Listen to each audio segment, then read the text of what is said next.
Well, and 27 thinking about 10 years ago, remember the snow up in China? Oh yeah. Like, I still got pictures of that. I'm like, That was a blizzard.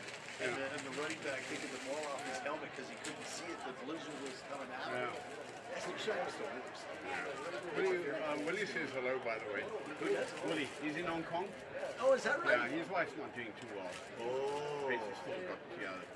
But he finally got his passport, so he's in Hong Kong to go visit his family. He hasn't been away in 10, 15 years. Yeah. So he said to send regards. Oh, fantastic. Yeah. Willie's a great guy. Yeah, he's all retired now, so it's all good. I still remember that time that guy threatened me with a lawsuit over a corporate matter, Yeah. and he wanted to get Rogers involved. Oh, yeah, I and called remember. Willie, Yeah. and he goes, "This is like a divorce or something. That has nothing to do with us." Oh no, it's crazy. And I talked to Rick Brace when he was the president of Yeah. Rogers, and Rick goes, "What restaurant was this?" And he said, "Mr. Green Jeans." And he said, "They owe me money. They owe me like $3,000. Yeah. And he goes, "Oh, I know that place. I hate their buffalo chips." I must next week. I must get the paperwork going and send what's her name? Well, who do I send the invoice to? Oh, the invoice? Yeah, MLSE. Oh, MLSE. It's the same as last year. I gotta get the paperwork sorted out. Yeah. I'll do that on Monday. Okay. So I can get it in.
Good afternoon, football fans, and welcome to Championship Friday. Our final game this afternoon is the 905 Bowl Championship presented by the Toronto Argonauts. This game features the St. Roch Ravens taking on one senior Paul Dwyer Saints.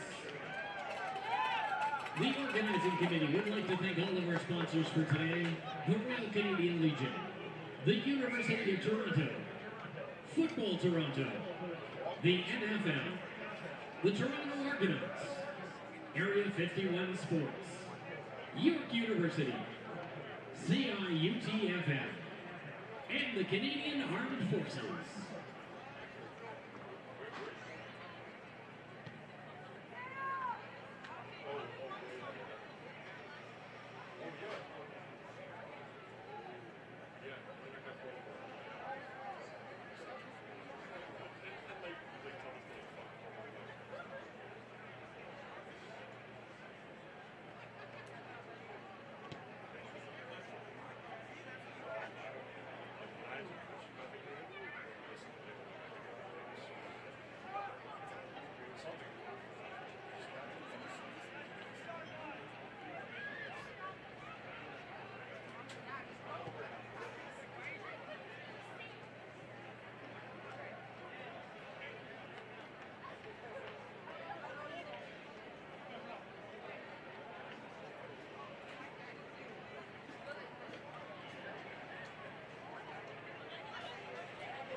Test.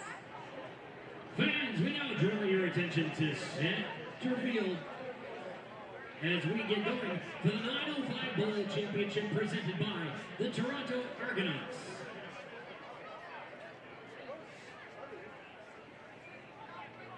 We take you down to center field, and we ask all fans, as you are able, to please rise and remove your hats for the singing of our national anthem. The anthem today being presented by Violet Dawn Fox.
Thank you very much, Violet. And we now turn the proceedings over to head referee, Eric Jimmy. Can I have captains from both teams? 4, 3. And welcome back to Varsity Stadium here in downtown Toronto as we get set for the 905 Bowl featuring the Oshawa Paul Dwyer Saints against the St. Roch Ravens from Brampton, Ontario here in Toronto, Canada. Dana McKeel alongside Dan Domenico for the second of our doubleheader here on YouTube and streamed on YouTube and simulcast on CIUT Radio 89.5 FM. Dan, your thoughts on this matchup? Well, I was just down on the field watching both the teams warm up, and they look like they're both strong, athletic teams, and they have very similar sort of records, in terms of how much they score and how much they allow. And, we have a team in St. Roch that lost their first game of the year to Robert F. Hall, but defeated them in sort of the ROPSA final. So I think these are both quality teams, and it's going to be interesting to watch how the game turns out, given the fact that they're both very similar in their makeup. And just had a rousing rendition from Violet Dawn Fox of Rosedale Heights School of the Arts to help set things up here for this 905 Bowl Senior Championship. St. Roch Ravens coming in with a 6-1 record, while Oshawa Monsignor Paul Dwyer Saints at 5-0. And Dan, as you had mentioned, the offense and defensive units at 20.5 and 7.8 respectively for both squads. Very much the same numbers. Looking at the Oshawa Paul Dwyer Saints, certainly they've had experience playing in bowl games in the past. Dan, as you know, we've seen them at previous OFSA Bowl championships.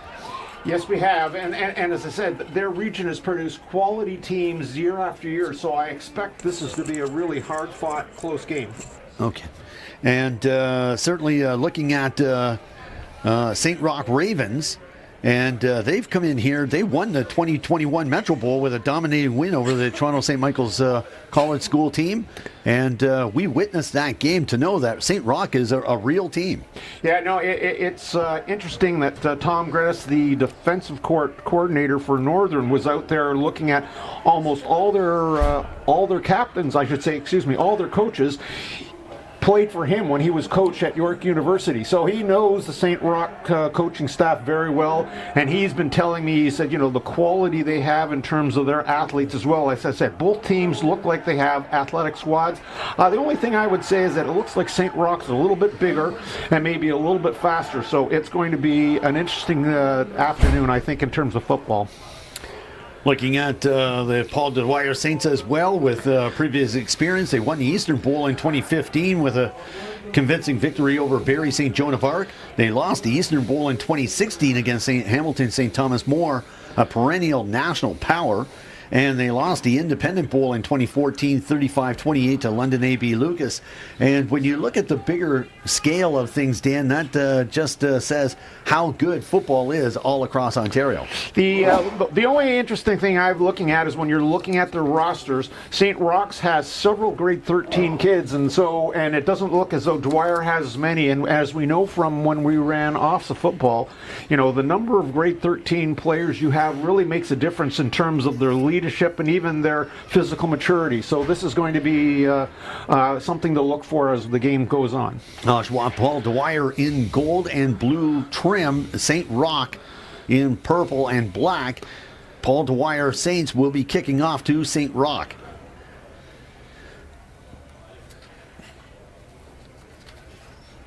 This game brought to you by the Toronto Argonauts, as they gear up to their big playoff game this weekend against the Montreal Alouettes. And as we talked about before in the first game, wind is going to play a factor here, and Dwyer is kicking into the wind to start the game. Here's the kick and the return for the St. Roch Ravens as they bring it out to almost midfield on the play. That's a good return. That was Stephen Gerard Kouassi. That was a heck of a return. He just caught the ball, went straight up the field, picked up a couple of blocks, and he's given St. Roch's excellent field position on their own 48. What do you expect in this matchup between these two squads, given the fact that they've come from different regions and haven't really seen each other? Well, that's the beauty of these type of bowl games, right, is that, it's very hard to predict because again, you're somebody you probably haven't seen before except on video, and you can't really tell until you actually play them, exactly what's going to work and what isn't. High snap. And St. Roch is going to run this one right up the gut. And looking at the quarterback for St. Roch Ravens, Justin Poyser. He's also a linebacker on the play. Well, a nice fill by the linebacker there, Emmanuel Onkwonkwo, who stopped him for a 4-yard gain. But, I saw a great hit there by the linebacker, and I saw some hard running there by the St. Roch's running back. Here's Poyser in shotgun. He's got the lone back. 4 receivers coming off the line. They fake on the handoff, and Poyser's going to take it himself as he gets around a couple of tackles. He's looking to take it down to the 30-yard line. That's a good run for the St. Roch Ravens. Well, a really nice job that time by the quarterback for St. Roch's. That was Justin Poyser. He ran the read option where he has the option to hand off to the running back or he keeps it himself. So what he's doing is he's reading the defensive end. If the end crashes down on the running back, he just pulls the ball and he goes on his own. And that's exactly what he did. He picked up almost 25, 30 yards on the play. Really good start to the game for St. Roch's. The referee for this matchup, Eric Gary, the umpire, Gord Allen, back umpire Ernie Duchak, the line judge Mike Bailey, and the head linesman Tony Kalin. So we've got experience with the officials coming from 2 different regions to handle this game. Well, already I'm starting to see a pattern with St. Roch's. That time they brought the receiver, the slot back in motion. They threatened the fly sweep or the jet sweep, whatever you want to call it. Instead, handed up the middle, and they picked up. They picked up almost 6 yards on the play. Really good start for St. Roch's right now. They seem to be controlling the line of scrimmage, and they have Paul Dwyer guessing. St. Roch at the Paul Dwyer 25. Poyser in shotgun. And he's got 6 receivers coming up, but he instead goes to the handoff. And cutting inside on the play with Stephen Gerard Kawasi. Again, he's going to see the ball an awful lot here today as the St. Roch Ravens predicate the offense on the run. Well, that time they just ran the jet sweep, okay? That time they gave the ball to Kawasi, who was running the sweep, running from his slot position. Picked up a lot of yards. They got a first down inside it should be right on it looks like it's on the 11-yard line. But, a good sequence of plays so far. St. Roch Ravens, early going of this 9:05 bowl, and they're certainly dictating the pace right here at the moment. Poyser on the handoff, but we've got a whistle on the play, Dan. Yeah, I'm not quite sure, but this time, they looked like they were going to fake the handoff to the running back, and they were sending a receiver now. Instead of the fly sweep on the inside, he was running sort of the rocket sweep around the outside. It's been an exciting day here at Varsity Stadium in downtown Toronto as high school football championships, the TSSAA Junior Championship won by the Northern Red Knights over the Western Tech Colts, and we just witnessed the Football Toronto Senior Bowl Championship as well, with the Northern Red Knights taking out the Brave Wolf College Bulls to advance to the 39th Metro Bowl next week at York University. Handoff. They're going to drive this one straight up the middle. It's Israel Goulbourne. Well, that time they faked the jet sweep from the slot back, and they handed off. Only picked up a couple of yards. Good job that time by Dwyer to limit the gain. And Dwyer Saints got some big boys up on that front 4 as well, Dan. One thing about these towns and cities across Ontario, they come up with some big kids. Well, you can see that's a huge front line for St. Roch, so that's going to be interesting to see as the game goes on whether they can just grind them down. A lot of motion, and they are able to get it on the sweep. And that was Steve Gerard Kawasi, and he was shut down behind the line of scrimmage. No, that was Darnell Green, the slot back, who was in on the play. Yeah, no, again, they ran the jet sweep again, and this time Dwyer stretched it out and very little gain whatsoever. Interesting, I haven't seen, the Roch really haven't had, St. Roch's didn't throw the ball, even though they had the win there. I thought maybe on 2nd and long they would try that, but, give a lot of credit to Paul Dwyer for stopping them on 2nd down. That was Jason Fowler, the linebacker, on the play. And here's Ben Campu-Peters, the kicker, and this one's wide as Oshawa Paul Dwyer Saints looking to run the ball out. Ethan Garvey, the running back, on the play, and he'll get it out to about the 10-yard line. So it'll be 1st and 10 for the Paul Dwyer Saints. Well, they'll move it out to the 20, and by getting it out of the end zone, they don't even get a single point. So that, even though St. Roch moved the ball all the way down the field, they didn't get any points out of this by missing the field goal. So Dwyer has been able to escape any damage so far. Now, we'll be able to see how well they can move the ball against the wind here against St. Roch's. But again, St. Roch, both teams have good lines, and I think it's going to be really a battle of attrition as we go along. They hand off. Paul Dwyer Saints looking to run the ball off the B gap. Yeah, they tried going off tackle there, and he picked up a few yards.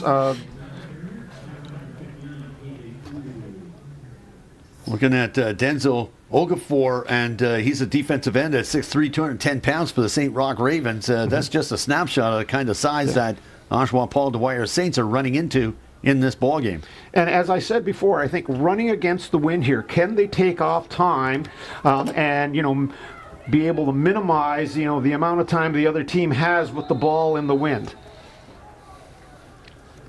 Will Pereira, the quarterback for the Paul Dwyer Saints. That's 2 and out for the Paul Dwyer Saints. The punt team comes out on the field. Well, again, not that much different from the first game. We saw the quarterbacks seem a little bit hesitant to go down the field. Again, they started their first pass, they tried to go across the field, and it wasn't very successful, especially when the wind is gusting. Throwing across the field is even more difficult than throwing down, at least into the wind. It gets blown off tremendously when these gusting winds that we're seeing right now are occurring. So the punt team out on the field. Here's the kick, and this will go end over end. It shanked off his foot, and the return by Jaden Pinto with a no yards call coming up on the play. Yeah, there's really no excuse for that. I mean, the Dwyer person saw that, where the ball was. All he had to do was step back even one more step, and he wouldn't have given him that extra yardage. You're basically just giving him 10 free yards here. Certainly the St. Roch Ravens are going to the beat of the drum line that's here today. It's among the award-winning drum lines here in Ontario, one of the best. Okay, sorry, the official's only giving him the 5-yard penalty, but given where the ball was placed, I mean, you can see going into the wind here, you might as well even go for it on third down. Like you might as well do what we saw in the first game. Get it close enough that at least you have a decent chance to get it on third down and keep the drive going. High snap, and they're going to hand this one on. Look to drive it through the gap. This is Nick Thomas. He's one of those players in the grade 13 level as he looks to drive it through the gap, Dan. Yeah, that was a really nice jump cut he made there, just to get through there. I mean, he clearly has fast feet, and he was able to pick up a first down. Really nice run on the play. 5'8", 210 pounds, and that's a lot of power coming through. He's got good acceleration coming through the gap. Well, that seems to be a pretty good combination there, power and speed, right, with agility. I mean, that's you can't ask for much more. It reminds me a lot of Jeff Johnson, the former fullback, tailback that played with the Etobicoke Rams, later with the York University Lions, and later playing in the CFL. Again, we see Nick Thomas with the ball, and he'll bring it down to the 15-yard line. Well, what I like about Nick Thomas so far is that he just keeps his feet moving. So, he's still moving, he's still gaining yards. He doesn't stop. He even when he makes his cut, he's still going. And again, it didn't look like much, but he picked up 5 yards on the play. So it'll be a 2nd and 5 situation for the St. Roch Ravens, and they are dictating the pace right now here in this first quarter. Well, and clearly they're a team that we can already see is going to look to run first and pass second. High snap. Again, they hand off to Nick Thomas, but the Dwyer Saints defense collapsed on that one, and they shut that down. Nick Thomas was stopped short of the goal line. Yeah, really nice job that time by the linebacker who shut it down for Paul Dwyer. Should say the scrimmage line, and certainly they were able to get in behind the offensive line to make that tackle. So the punt team comes out on the field, or the kick team, as St. Roch Ravens are looking for a field goal. Well, Dwyer's done a good job. I mean, St. Roch's been down here twice, and all they're getting is 2 field goal attempts at it. And and he missed it again. And the kick is wide. This is Ben Campu Peters. And he's having a rough time here with the wind, as the wind took the ball wide of the uprights. He's got the win, though. It'll just be interesting to see how important this missed 6 points have been, because they weren't long kicks. He hooked both of them, and so they're going to get 1 point out of this. But really 1 point for all the time they've had down in this end of the field isn't really enough. But give a lot of credit to Dwyer to just hang in there. So Oshawa Paul Dwyer Saints will see the ball at the 35-yard line. It'll be 1st and 10 for the Saints. And they've been playing in a very tough circuit in the Durham region. They've come up with some great victories, 34-20 over Brooklyn, 21-2 over Oshawa O'Neill, 30-2 victory over Curtis Holy Trinity. And they defeated Oshawa O'Neill again 28-7, had the loss of final against Holy Trinity to win that one and advance here to today. Here we are on the sweep, and Dwyer Saints looking to get around the edge very quickly, taken down on the play. Well, they run the jet sweep just like Roch does, and he was able to get around for looks like about 4 yards. But I'm just wondering, with the speed of the St. Roch's defensive backs, whether they're going to be able to do that time after time again. On the play was Isaiah Batista dos Santos. So it'll be 2nd and 7 for the Oshawa Paul Dwyer Saints. Quarterback Will Pereira, he's in shotgun. Pereira looking to escape out of the pocket. He's under a lot of pressure, and there's a fumble on the play, and St. Roch's got the ball. Looking to go into the end zone. Number 90, this is Kane Crossman. A defensive tackle recovers on the fumble, and he goes into the end zone. St. Roch Ravens are on the board. Well, even before the play started, it appears as though St. Roch's is not giving a lot of respect to the Dwyer passing offense, because they had everybody on the line. They were pressing, playing man defense. The quarterback had nowhere to go. He had to scramble the pocket, was carrying the ball rather loosely, and got whacked. And we've got an early score by the defense for St. Roch's. Kamari Thompson made the initial contact to knock the ball loose. And Kane Crossman goes into the end zone. And now Ben Campu Peter sets up for the convert, and this one's good. St. Roch Ravens are on the board. Yes, it'll be interesting to watch the next couple of series. Like, the St. Roch's really put a lot of pressure that time on the Dwyer offense. If they're going to go in and play man-to-man, send 7 or 8 people every time, it's going to be really difficult if Dwyer can't get these passes off, or they can't find receivers open. And clearly it's going to be even more difficult passing into the wind like they had to, and as they'll have for the next minute and 21 of this first quarter. 8-0 lead for the St. Roch Ravens.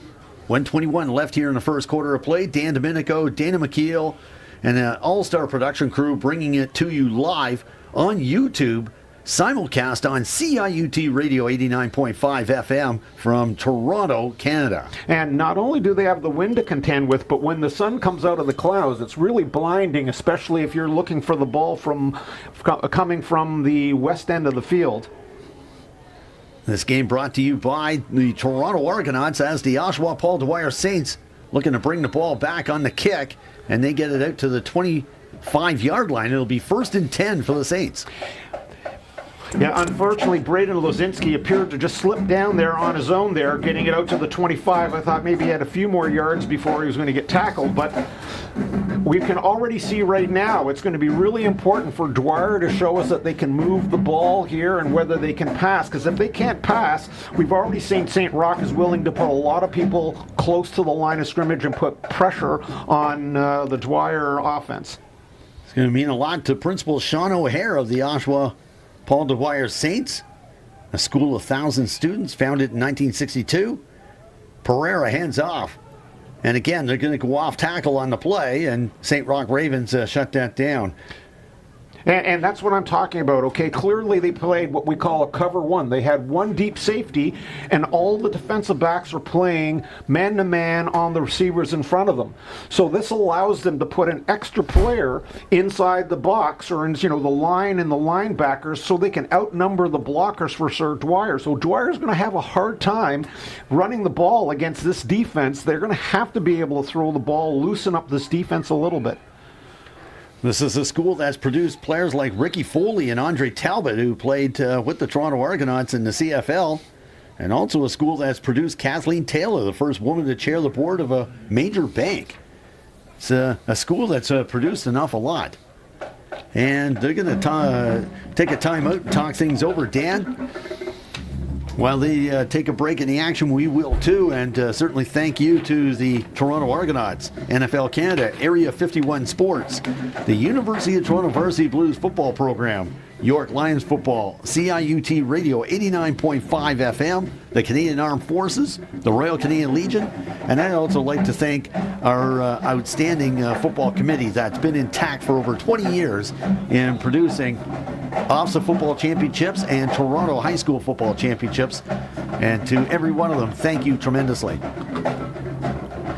Well, and we have to thank you, Dana, for all the time and effort you put in during the entire year just to give an opportunity for these players and these schools to be able to showcase their talent and have a really great, successful conclusion to their seasons.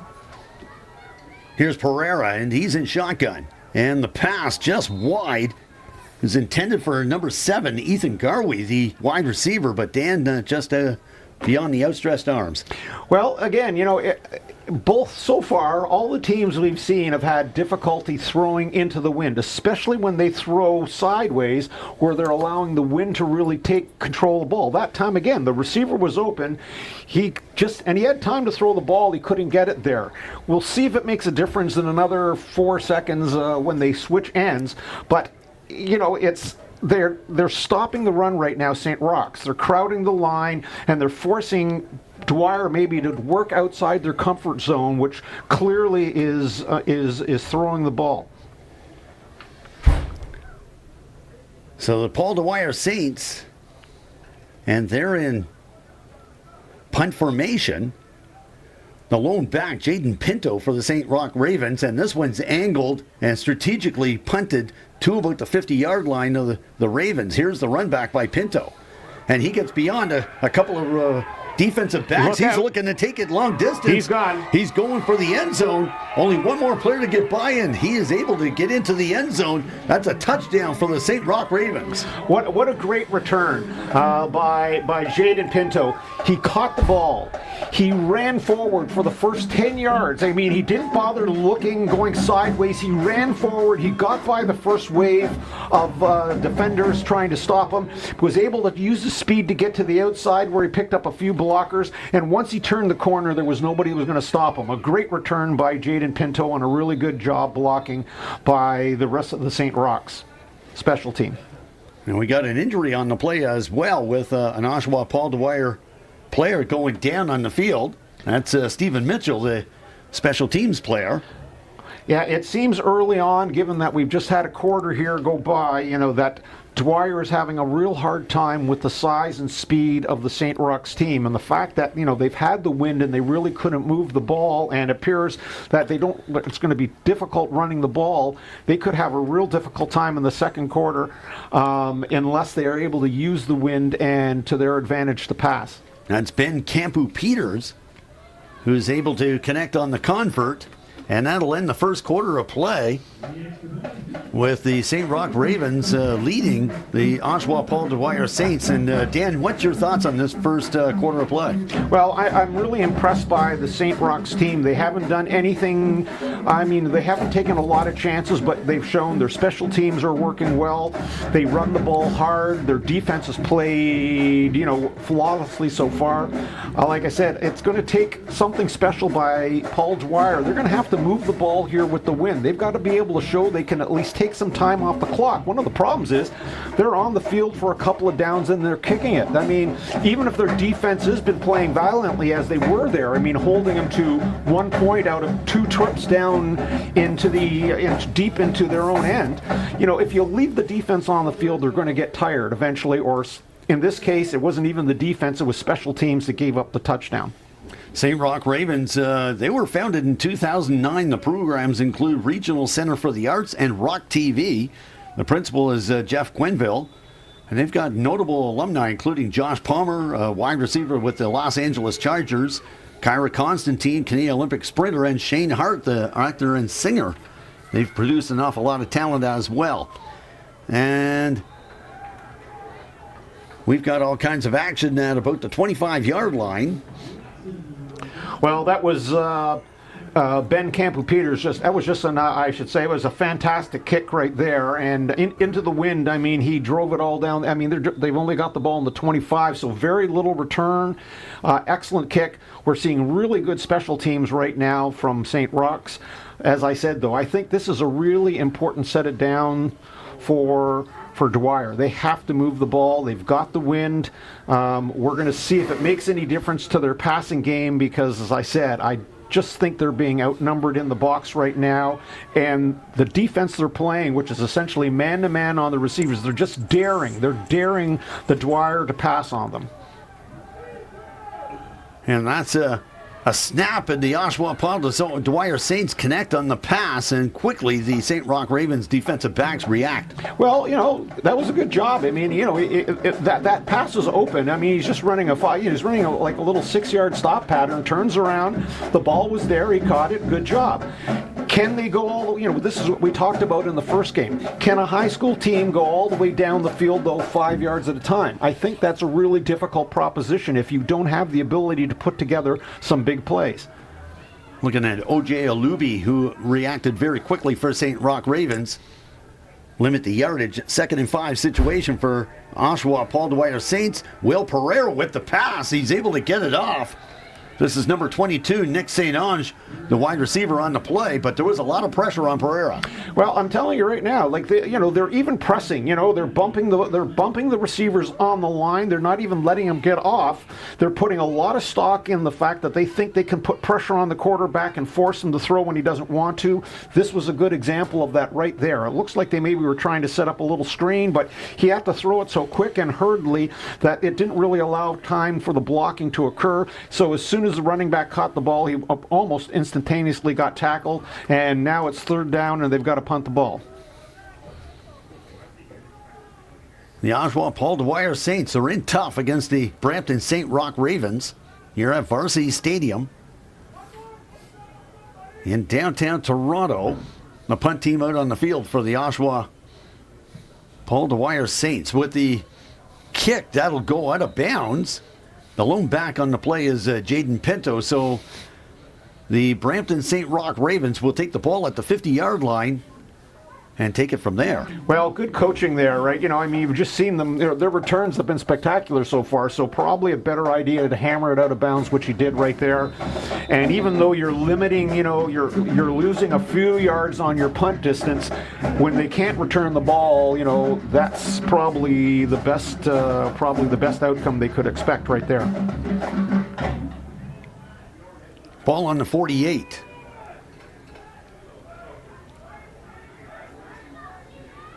It'll be 1st and 10 for the St. Roch Ravens. They're in shotgun. Looking to go with the pass. It's caught. This is Jaden Pinto on the play. Nice pass from Justin Poyser. That was a dart. Well, you know, they went 0 backfield. That means they didn't have a running back there. They loaded up the wide side of the field, and they left Jaden Pinto on his own on the wide side, who had single coverage. He just ran out and did, basically like a little short pattern, a little turn-in pattern, wide open. And as you said, it was a great pass by the quarterback for St. Roch's. He's got good motion back there, Dan, as you are able to gauge a quarterback. You can tell he's been trained properly. Well, especially since, you know, this is basically his first pass of the game. I mean, even with the wind, they just ran the ball, but against the wind, they've thrown. He did a great job throwing it. A lot of motion and fake on the sweep, and Poiser's going to take it himself, and he gets taken down on the play. Yeah, that time, Justin, they faked the jet sweep. He kept it. If you remember, we saw him make a really big gain on a read option before. This time, though, he didn't have very many yards to get for a first down, so, or I should say, he only picked up just enough for a first down, and that's all he needed to do. But right now, Dwyer needs to find something to stop this team because they're sort of moving the ball at will. They threw the ball, they're running it, they did the read option. Everything they're doing so far is working. Looking at Eldon Hughes, the defensive tackle on the play for the Dwyer Saints, 6'3", 230 pounds. He's seeing an awful lot of action here in the early going of this game. And the Saints are going to shut this one down. They're picking up quickly on what St. Roch is doing offensively, Dan. Well, I mean, I would say so far, 3/4 of their plays involve either the fake to Nick Thomas, the tailback, and then you have one of the slots coming across running the jet. That time they faked the jet, they gave it to Nick. But we're seeing this combination over and over again. I wouldn't be surprised to see if somewhere along the line here they fake to both of them and then throw the ball downfield. I'm waiting for that to happen. Usually when you have that sort of a series, you usually build in a pass off of that just to take advantage of the fact that when they see the run, it tends to freeze the linebackers and the defensive backs. So the ball placed at the Saints 54-yard line. Here's Poiser in shotgun. In the pocket. Lots of pressure coming at him. He bumps into a couple of his own players, and he's still able to escape a couple of tackles, finally brought down behind the line of scrimmage. Really good job by Dwyer.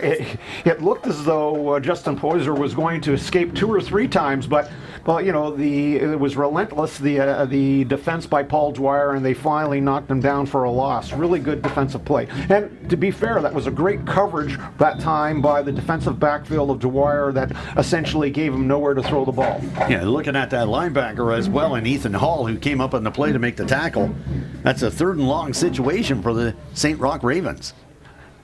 So really good series that time by Dwyer, forcing them to punt into the wind. So maybe they'll get some decent field position here. Here's the kick, and it has a good spiral.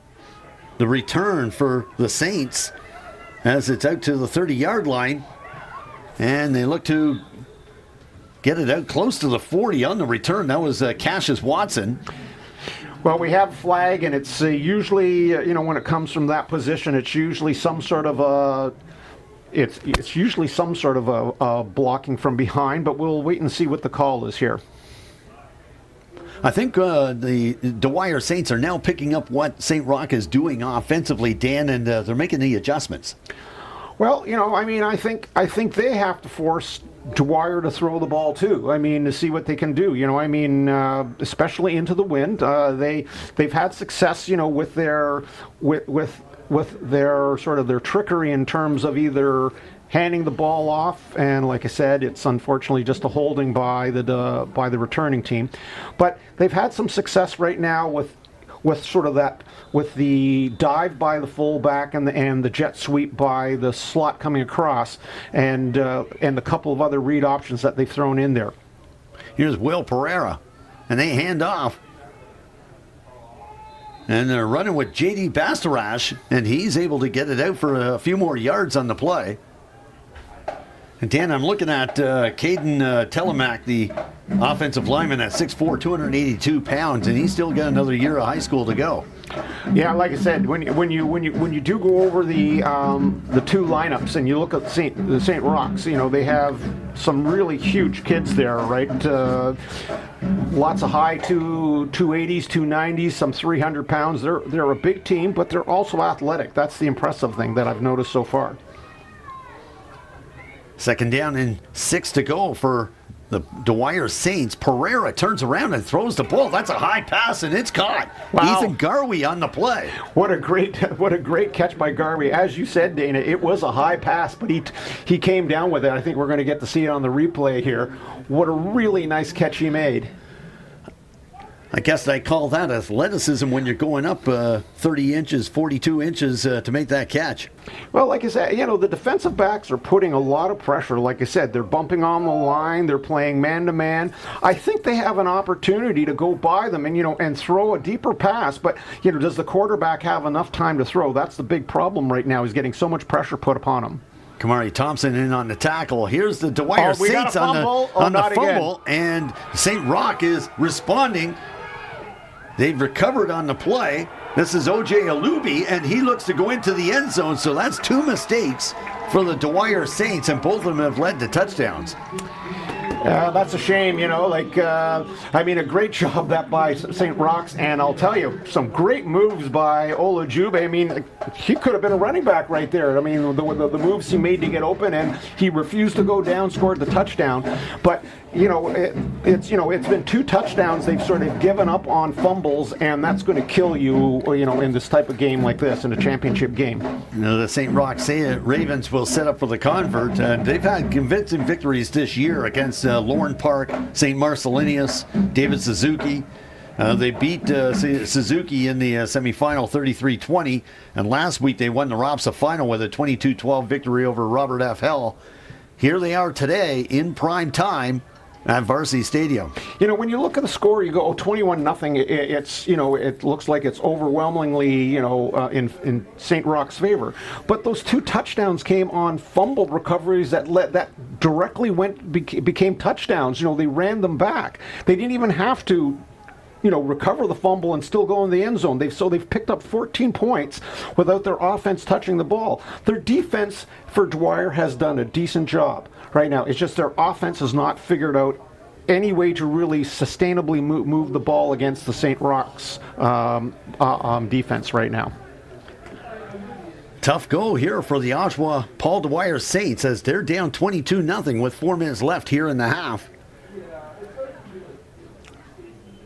This game brought to you on YouTube, simulcast on CIUT Radio 89.5 FM.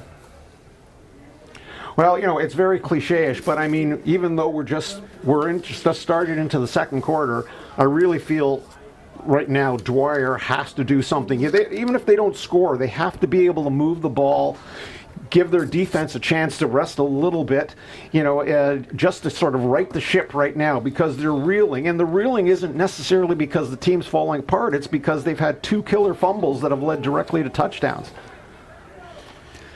Here's the return for the Saints, and it was bobbled on the play.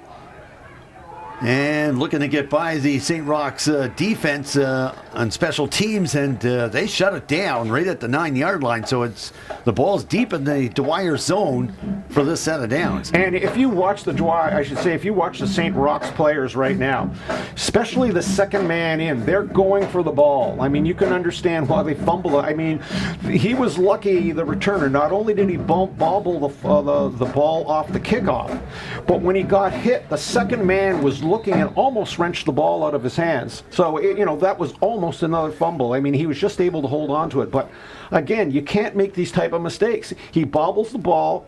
Yes, it was a great kickoff by the St. Roch's kicker, but they're starting on their own 10-yard line now, which is, it's a really tough ask. Isaiah Batista dos Santos was the kick returner on the play.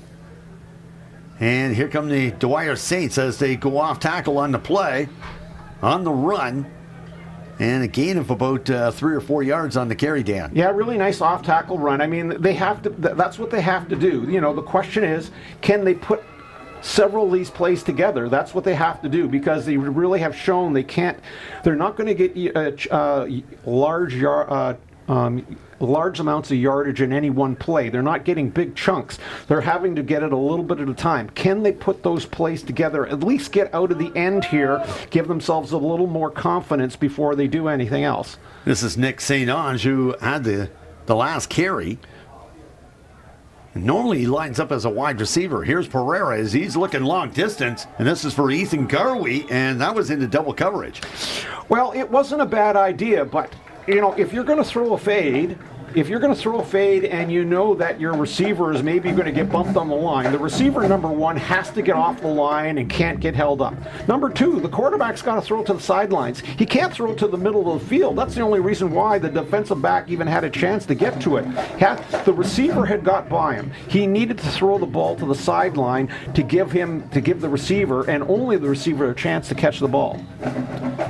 Looking at Kamari Thompson and Jaden Pinto, that's a tough duo defensively for the St. Roch Ravens. You want to keep the ball away from them. Yeah. Part of the issue, too, is that he was under such pressure. He just sort of heaved the ball because he had to, because he was going to get hit. I mean, it's always a tough ask when you have to do that.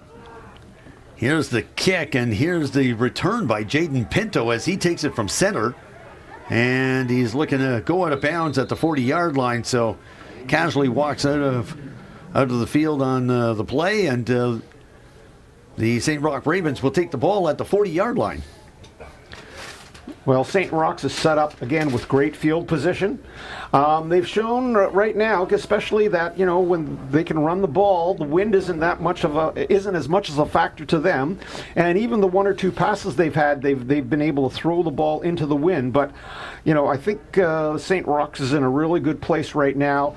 Again, the defense for Dwyer had very little rest. They're back on the field again. They must feel like they've been on the field for the entire game. And that's a big issue here in the first half, that the defense has been on the field for so long. And look to get the handoff, and Dwyer Saints with a first opportunity to take down Nick Thomas. And finally, he's knocked out of bounds on the play. Number 23 coming up to help on the tackle was Cassius Watson. And again, for me, the Paul Dwyer defense is playing admirably, and valiantly here. They're hanging in there. Again, Nick Thomas had the ball. He's a tough guy to bring down, but they stuck with it. No gain. Can they do this again for second down? Even if they make them kick, can they get their offense going? They need to get their offense going. Your defense can only hang in there so long. So the Ravens have got the ball on the Dwyer 41. Looking at Justin Poyser. He's in shotgun. Fake on the handoff. He's going to go with the pass. It was intended for Stephen Gerard Kowasi, and he couldn't hold on to the ball, Dan, and no doubt he's got to develop some stickum on those gloves. Well, that was a really nice play. They faked, they faked the handoff, and then Kowasi just slid out to the flat. He was wide open. If he had caught the ball, he would have had a first down, but he dropped it. So give full credit to Dwyer. They've stopped them here. This was a really key drive right here. You can't go down by 30 points or 29 points going into halftime. They get a chance to get the ball back here. Maybe they can put a couple of first downs together, even score some points. Then it's an entirely different game going into the second half. Ethan Garvey is back, as well as Cassius Watson for the Dwyer Saints. And the ball's going to take a wicked bounce. Here's the return. Watson on the play. Bumps into his own player. Looking to escape the defenders, but St. Roch is able to trap that one, and they shut it down at the 18-yard line. It'll be 1st and 10 for the Dwyer Saints from their own 18. Yeah. And again, I give a lot of kudos to the defense. They've been presented with some tough spots, but they keep on hanging in there and getting the ball back to their offense. The offense has got to come up. First of all, they got to be able to give their quarterback a little bit of time to throw the ball. But I think they need to be able to run the ball, too, with a little bit of effectiveness, other than just on first down when they've been picking up 3, 4, 5 yards. Just under 2 minutes left here in the half of this 9:05 ball from Varsity Stadium in downtown Toronto. Will Pereira. And the handoff, they're going to go off tackle on the play. Fumbled again. He fumbled again. And the St. Roch Ravens are able to recover on the fumble. And number 65, that's Daniel Dawkins holding up the ball. Yeah, that's a killer. Again, the defense, as I keep on saying, has played valiantly, but the offense keeps on coughing up the ball here, and now they've given St. Roch's the ball again with less than 2 minutes left in the half. The ball on their own, looks like on the 21-yard line of Dwyer. Daniel Dawkins, 6 foot, 235-pound defensive end for the St. Roch Ravens, and they've got the ball just outside the red zone. Well, even the body language, you can see, the defense is sort of going, no, not again. And, and the offense is walking off the field with their heads down. They've got to find something to give them a spark, and they have to hope that their defense is going to do it one more time here. You could just see it the way they jogged back onto the field. Yeah. It was kind of lackadaisical. Here's Nick Thomas on the play. Fumble. We got a fumble. And it looks like Dwyer is indicating they've got the ball. We'll have to wait and see what the officials say here. But it appears that, yes, the Dwyer Saints have recovered the fumble, and Nick Thomas coughed up the ball, and Dwyer Saints are going to recover on the play. Like I said, this defense is hanging in there. Give them lots of credit, lots of credit. They could have easily folded 2 or 3 times here, but they're hanging in. They're keeping their team in the game here. They just need their offense to respond a little bit. So the ball is placed officially at the 18-yard line, and the Oshawa Paul Dwyer Saints have got the ball with 1:38 left here in the half. They're down 22-0. Lining up is Xavier Wilson. He's lined up as a wide receiver, and he's wide. Here's Pereira. He's going to go the other way, and the pass is almost picked up. Jaden Pinto, the safety on the play. It's exactly the same as the pass that was on the sideline closest to us. The quarterback cannot miss the ball inside. There is a defender there. There is a defender playing deep there. He has to throw the ball to the sidelines, and it has to be either his man catches the ball or it goes out of bounds. They were lucky the defensive back wasn't able to hold on to the ball for the interception.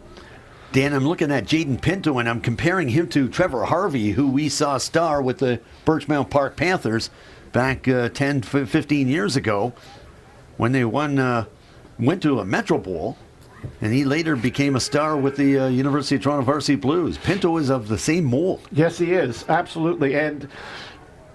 And again, that's not really going to help. I guess maybe they're trying to get out of this half, and maybe that's probably a good strategy by letting the clock run a little bit. But they're basically saying, okay, we're not going to get a first down. We're going to punt and just hope our defense hangs in there and keeps us in there. But that's asking an awful lot. That defensive unit's been on the field for a majority of the game. Right. Absolutely, it has. And but like I said, give lots of credit to the Dwyer defense. They're sticking it out. They're forcing the Roch to try to out of their comfort zone, but they just can't be on the field forever. So the ball placed on the 24-yard line, and the punt team out on the field for the Dwyer Saints. And what I mean by the comfort zone is that. Oh, we have, again, another special team mistake. That's too bad. It got blocked. The defense has really taken away the run game from St. Roch's, and they clearly don't like to throw the ball a lot, so they've been able to stop them. It's been the special teams that have given up the last couple of touchdowns. That's been the killer for the Dwyer team right now. That was Phoenix Cottle, the linebacker, coming up on the play to recover the ball for the Ravens. So, they've had 2 fumbles, and now you can see they just had a blocked punt. It's, that's really, it's the turnovers that have been the real difference so far in this game. Ball placed on the 23-yard line. It'll be 3rd down situation for the St. Roch Ravens. Well, they got 1 minute left. They've got a lot of time. They probably I think they still have a timeout left or so, and they don't have to rush at all here. And Poyser is able to retain the ball, and he'll go off tackle. And that's the read option that we talked about before, where, he fakes it to the running back. He's, reading the defensive end. And that time he only picked up a few yards and left second and long. I guess this defense is doing their job. We're looking at the backup quarterback who also lines up as a wide receiver. That's Isaiah Blackwood at 5'5", 135 pounds. To the starting quarterback, Dan, Justin Poyser, who's 6 foot, 230 pounds. Mm-hmm. Quite a difference. Well, he's a big kid, and no wonder he, as I said, he's a good runner. So and he had a good arm. So it's interesting to see what they're going to do on this down here. Quick release, and not able to hold on to it. It was intended for Jaden Pinto. Yeah, he threw a little bit behind him. That was unfortunate. He tried to get him on a quick little slant, but he threw the ball behind him. So the Dwyer defense is held again. They're going to force at least another field goal attempt. And we've seen the kicker here has hooked both of his last two chances. Jaden Pinto lines up both offensively and defensively as a free safety and wide receiver. Yeah. So we're going to see if Campu Peters can, again, they've been relatively short kicks. We'll see if he can nail this one here. Isaiah Blackwood on the hold. And that field goal is good. Third time lucky, very good. But hey, at least they got a field goal out of it. But like I said, all the credit in the world to the Paul Dwyer defense. Able to try and contain that one. So they'll put up 3 more points on the board. And the Ravens are leading the Saints 25-0 here in the first half of the 905 Bowl from Varsity Stadium, presented by the Toronto Argonauts. And again, if you're just sort of looking at the score right now and going, oh my gosh, it's a blowout. Well, not really. I mean, we've had the defense has been the beneficiary, I should say, the Roch offense have been the beneficiary of having 2 fumbles recovered that were run all the way back for a touchdown, a blocked punt here that led to a field goal. That's 17 points that's basically been scored for them by other than the offense. So Dwyer will take the ball at the 35. It's 1st and 10. And they're lined up in the I. Hand off. They're going to go with number 22. That's Nick on St. Ange, and he doesn't get too far. He was taken down just behind the line of scrimmage. The problem is they have everybody's on the line. If you try to go wide, they have too much speed. You can't get outside. They outnumber you in the box. So, it's tough to run it up the middle. If you try to pass the ball, they're putting too much pressure on your quarterback and they're bumping your receivers along the line. So they have done what they have to. They've tried to throw fades, longer passes over top, but the quarterback hasn't been as accurate as he should be, and both times the ball could have almost been intercepted, but he had to throw the ball closer to the sideline. So they're in a precarious position as to what they can actually do here, but they need somebody to step up and make a play or give the quarterback just a little more time to throw the ball.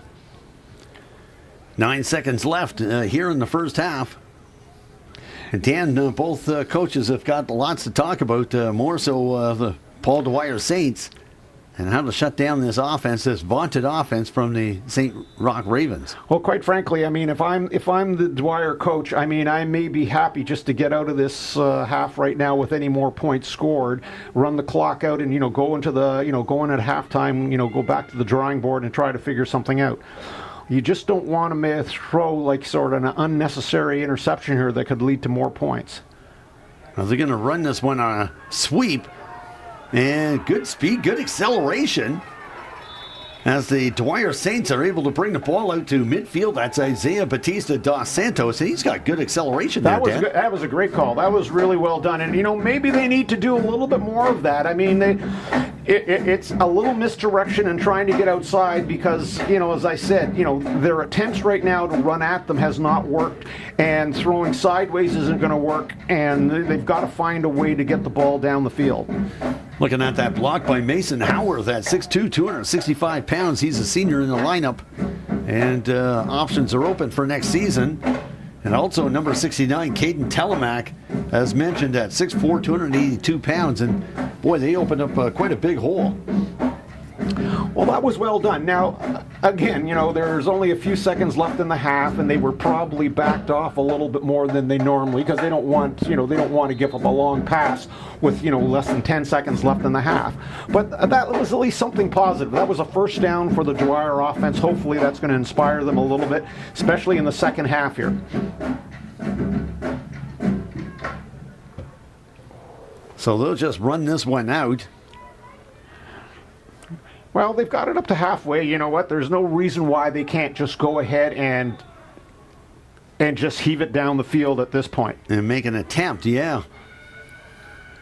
And that's exactly what they're going to do. Will Pereira with lots of time, and he's got a couple of defensive players chasing after him now.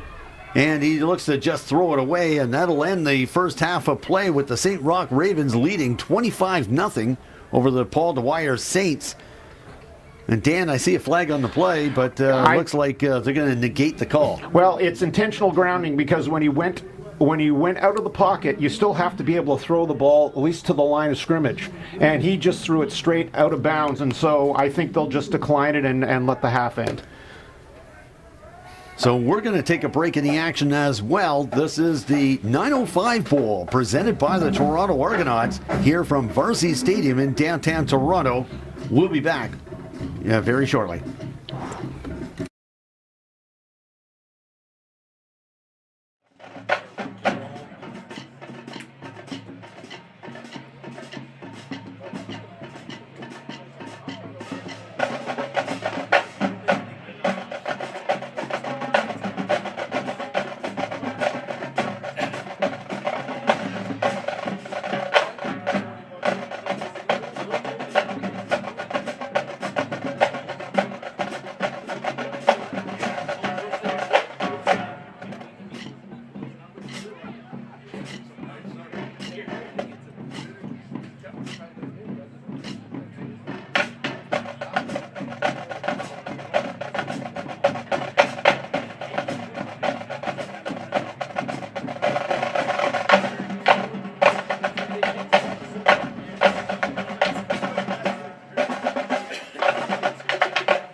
Dana, let's go. The game's starting.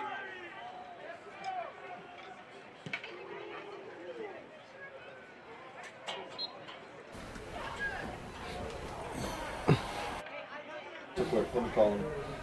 Sure he's ready, but let me call him.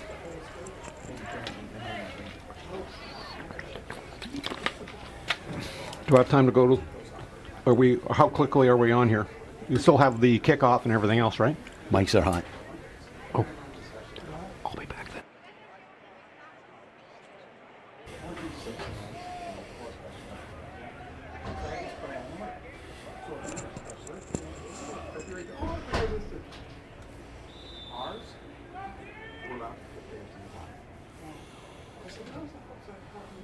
Oh, come on, man. Answer the Dodgers phone.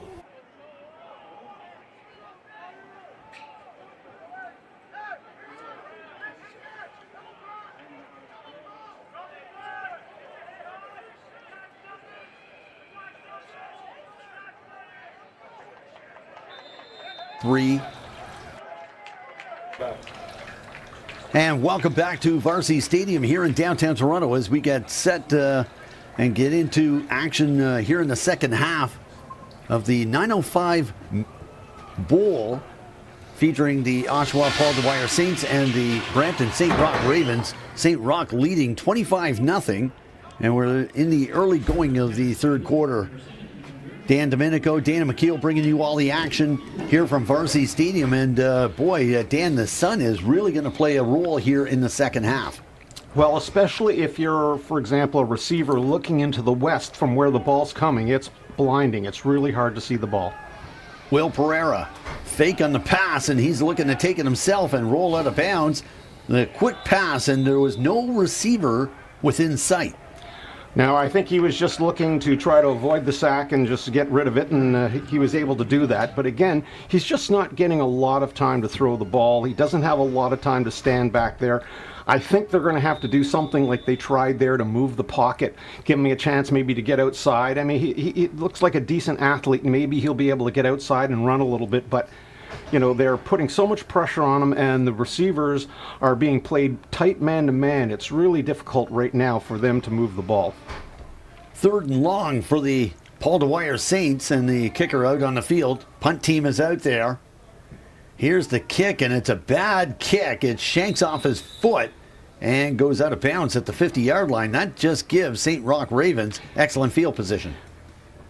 You know, it's you know, you almost get it's becoming redundant, and we're saying the same thing over and over again. But the offense keeps giving the St. Roch offense, I should say, the Dwyer offense keeps on turning over the ball in such advantageous field position for the St. Roch offense. And again, here they have the ball at the Dwyer 50-yard line. You're giving them a short field. And as I said, they've already played 3/4 of the first half on their own out there on the field, the defense. You just wonder how long can they withstand, you know, having to put up defensive stands over and over and over again.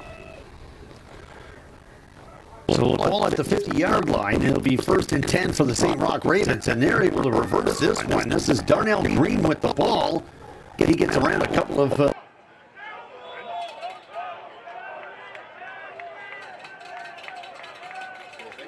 Darnell Green, the ball carrier. Tackle number 52, Luke Penny. You know, a jet screen sweep. This time they had him run the rocket sweep around, and they tossed him the ball. And to me, this was sort of an example of the Dwyer defense just getting tired. He bounced off of 2 or 3 players where in the first half they would have made that tackle. And instead he's picked up a first down. But there's a discussion here. There might have been a fumble on the play. I have a feeling it was after he hit the ground, but we'll see what the decision's going to be. It looks like the officials are going to talk things over with the Paul Dwyer Saints and the head coach, Brad Smart, head coach. They've signaled first down for St. Roch, so clearly they felt the ball came out after he hit the ground. So the ball is placed at the Dwyer 38-yard line. Yeah, they have to move the flags here. They have to move the chains, and as I said, it was a really nice run. He bounced off a couple players, but in the first half they were making those tackles. So maybe, you know, they're starting to get a little tired. It's taking a toll on them right now. 1st and 10 for the Ravens. And fake on the handoff. They're going to go with a pass behind the line of scrimmage. This is Jaden Pinto with the ball. He's got good acceleration, and he's forced out of bounds at the 20-yard line. Took a rocket hit. Talk about rocket play. There's a rocket hit right there. Well, again, they made the first fake into the line, and they swung out the running back. So instead now of the rocket toss, they actually threw it. It was actually a lateral pass backwards. And Jaden just, did what he does and was able to pick up a good chunk of yardage on first down. And they look like they have the ball about the 20-yard line of Dwyer. Turnin Zamet was the player on the play for Dwyer Saints defensively. Here's Poyser. He's got trips coming off the right side. Fake on the handoff. He's going to run with it himself. And wow, look out.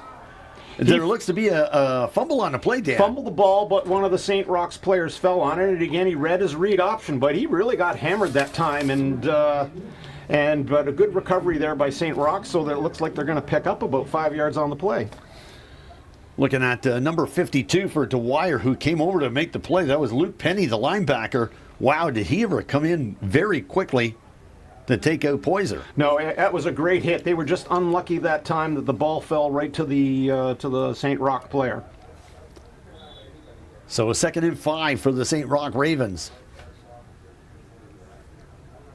We're getting deep into the third quarter here, Dan, and these are telling moments now for the Dwyer Saints. Well, really, this is the last thing that Dwyer wanted. They didn't want St. Roch to come out and maybe possibly score first again, because, you know, this next score could put this game out of reach. And it looks as though they're probably going to go for the field goal here, as the pass was just out of reach of the St. Roch receiver in the end zone. That was Isaiah Blackwood, the intended receiver on the play, but also shows, too, that Poyser's not afraid to throw on the run. Yeah, he's not afraid to throw on a run, but I don't think that's his strength either. You know, I mean, clearly their strength is you know, he's a good runner. He's really good at the read option. They have a couple of really nifty running backs that, you know, either you hand the ball off to them or get them the ball on the outside and they can do some damage. But they haven't really shown the ability to make a lot of yards through the air either. I think they're just a bigger, stronger team, and they can grind it out. But again, you got to give credit to this defense for Paul Dwyer. They're really not allowing the offense to put a lot of points on the board. Here's Bam Campu-Peters, and he's missed again. Third opportunity in this game to put it through the uprights, and he has not. It's 4 misses? No, he's had 3 misses and made the one. And made the one, yeah. Right. So 4 attempts, and he's missed 3. Yeah. Wow. And he's got the win with him, Dan. Yeah, this time, yeah. You know, I mean, and they haven't been long field goals, right? So, I mean, like I said, Dwyer keeps on dodging bullets, but it really will go all for naught if their offense can't sort of get on track here and put a little bit of pressure on the St. Roch defense. So the ball placed at the 35-yard line. It'll be 1st and 10 for the Dwyer Saints. And Dan, the window's getting smaller by the moment.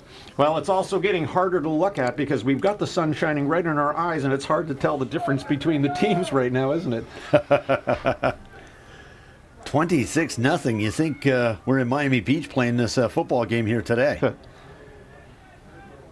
And that snap, here's Will Pereira. He didn't have that option, so he's going to go out of bounds close to the 40-yard line. He was forced out on the play by number 81, Kamari Thompson. Well, that was just a missed jet sweep. The receiver or the slot that's coming across on the jet sweep was just a tad too quick, and so the quarterback wanted to hand the ball off, but the receiver had already gone by, so he had no choice but to run on his own, and he picked up about 5 yards. I mean, it was a good play. He made that out of nothing there. 2nd and 5 for the Dwyer Saints. Will Pereira at the helm. Lone back. And 4 receivers coming off the line. They're going to go with a quick pass. It's Ethan Garvey with the ball. He gets around a couple of defenders. He's looking to go hard. He gets around another defender. And finally, Terrell Hooper comes up with the tackle. Yeah, Gary made a really nice play. It was just a short little pass out there, but he was able to break away from a couple of tackles and picked up a really good gain. I mean, that's really almost their best game of the day. So maybe this is a little bit of light here for them, that they can take advantage of this, get a little momentum, get a little, and put some points on the board. If they can just get a touchdown, get something positive going, it's amazing how much that can energize the entire team. And then if the other team all of a sudden gets the ball, makes a turnover, and you've got a game again. Ethan Garvey with a couple of shake and bake moves to make that happen. And Dwyer going to go with a pass up the seam, and it was a good idea. And it was intended for number 10, Isaiah Batista dos Santos. He just couldn't reach it. Yeah, that's too bad. He was wide open in the seam. It was a good read. The pass was just off a little bit. It was a great, a really good run in the seam there. And he might have even been able to score on it if he was able to catch this ball in stride. But it was just off. You can just see right there. So the ball placed at the St. Roch 48. It's 2nd and 10. For the Dwyer Saints. I think the whole concept there of trying to throw the ball in the seam, maybe, run some verticals or whatever, was a good idea there. They just, he got away the ball quick. He didn't, wasn't have to worry about the rush.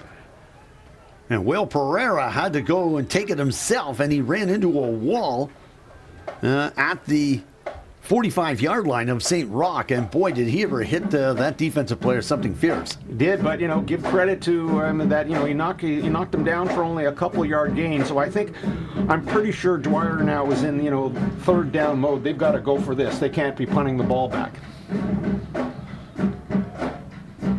Ball officially placed at the 44-yard line of the St. Roch Ravens. So it's going to be, I think, it's going to be third down here and a long 7, maybe, close to 8 yards here. Dwyer Saints, led by quarterback Will Pereira, and he's in shotgun. A lot of messages being relayed from the bench. And that pass, that was behind the intended receiver, Ethan Garvey. And Dan, it doesn't appear that the receivers and the quarterback are on the same page at the moment. Exactly. Those were exactly what I was thinking. Somewhere along the line there, one of the two players messed up, because clearly the quarterback had one thing in mind and the receiver had another. Now, whether he ran just too far, usually at that type of play, you needed 8 yards. The receiver usually, if you're going to run an out pattern, you're usually going to go to something like 9 and turn it out. It looked like the receiver went almost 15 yards before he turned around. So, I'd have to guess and say that it was probably the receiver that didn't run a good route that time. It was, the pass was behind him. He had to check the rear view mirrors on that play. Clearly the quarterback thought he was going to turn out at about the first down yardage. So the St. Roch Ravens take control of the ball, and we've got a delay count, and it causes for an offside. We've got a flag on the play. Yeah, I'm not sure who jumped here, but, you saw the man going in jet motion again, whether or not, they jumped at it. I couldn't tell whether it was procedure or, clearly it looks like it was offside by Dwyer defense there. So the St. Roch Ravens are going to have the ball marched back on them. It'll be nope, the other way around. They're going to have 1st and 5. It'll be 1st and 5 based on the penalty. I just saw Phoenix Cottle do 10 push-ups before he jogged off the field. I'm wondering what the world going on there. I actually thought he was giving penance to himself there or something, right? So I was with you there. Oh boy, high school football brings out the best. Yeah. Brings out the creative. And here's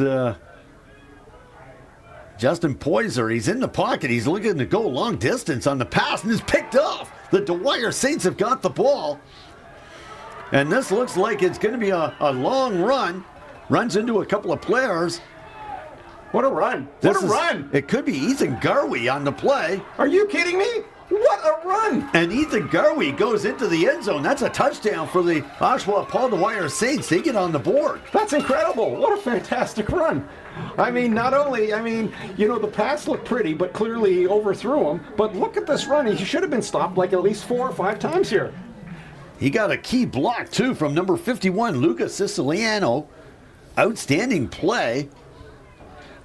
Well, I tell you, games have turned around on less than that, right? So maybe this is Dwyer's moment here. It's a grand moment for Oshawa Paul Dwyer Saints against a very tough St. Roch Ravens. I mean, that's the play of the afternoon so far that I've seen. I mean, that was fantastic. I mean, wow. So Dwyer sets up for the convert. And this is kicker Kieran Williamson. Ball held up by Lucas St. Ange as he holds the ball on the kick, and that's good. Just checking to make sure that that ball is good. We have a blind spot here at Varsity Stadium with the sun coming at us. And there's a flag on the play as well. Well, if it was good, it was just barely because he didn't get a lot of lift on that ball. And it looks like a penalty against the Oshawa Paul Dwyer Saints on that convert attempt. Yeah, I'm not sure why the flag came down there. If they're not going to make him re-kick it, then it has to be against St. Roch, and they'll just apply it again on the kickoff. Well, they're going to hold. That convert won't count, so it's 26-6 in favor of St. Roch. Wow, what a turn of events there, Dan, but a great run back by Ethan Garvey. Okay, or on the pickoff. So you're right. The penalty was against Dwyer, so they moved the ball back. But clearly he must have missed the convert anyways, right? So exactly. So Garvey capitalizes on the interception, goes into the end zone, scores 6. And the Dwyer Saints are on the board here with 2:41 left here in the third quarter of play. Yeah, definitely. There's a little confusion there because you couldn't tell really from this angle whether, and there wasn't an immediate signal by the referee. So here are the Dwyer Saints. Here's Williamson again with the kick. This one's high, end over end, and it'll go to the 30-yard line. Here's the return for the Ravens. And brought down on the play, that's Luke Rosario. Luke Rosario, who goes down. Normally he plays as a quarterback, but he's in on the return. Well, what I like about the returners for St. Roch is that they just run. They catch the ball and they run forward hard, and they get as much as they can out of it, right? And consequently, they're always getting pretty good field position off of the kicks and punts and so forth. Well, that's certainly a credit to the coaching staff, especially head coach and offensive coordinator Peter Kiss. The St. Roch Ravens have been well schooled in the art of football. That's not to take away from Dwyer football as well. Brad Smart and the coaching staff have done an outstanding job. Dave Macker, the offensive coordinator. Well, if we're going to have a game, we need Dwyer to come up with a turnover here, or at least another quick stop, and maybe give their offense a chance to do something. And they're going to hand this one off. This is Nick Thomas, and he's able to navigate those holes, Dan, so quickly. Like I said, he really has good feet.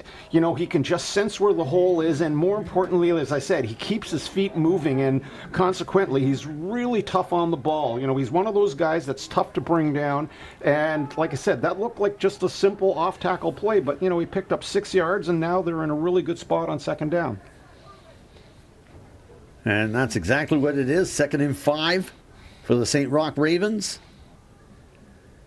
They're from the tough ROPSA football division, region just west of Toronto. Here's Justin Poyser. He's in shotgun. He's got trips coming off the right side, but there is a mix-up on the play, and Poyser's going to take it himself, and he was rocked. Whoa! Yeah, he looked there. Yeah, he looks like he's there, but yeah, clearly somebody turned the wrong way. So either the quarterback went the wrong way, or the running back, went to the wrong side. But But as you said, Poisner had to carry the ball himself, and he got hammered here. That was number 52 on the play, Luke Penny, the linebacker. And this is not the first time we've called his name when it comes to vicious tackles. No, Penny likes to pop, doesn't he? He sure does. Penny can pop. When he hits you, you know it. And he doesn't get shortchanged, Penny, right? So you're incredible. Yeah. Absolutely incredible, and so true.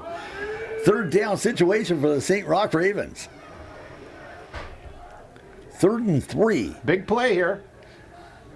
Oh, again, and the fake wrong on side. the handoff. Oh, and he evaded, and look at it. He's going to go. And Poisner's going to take it.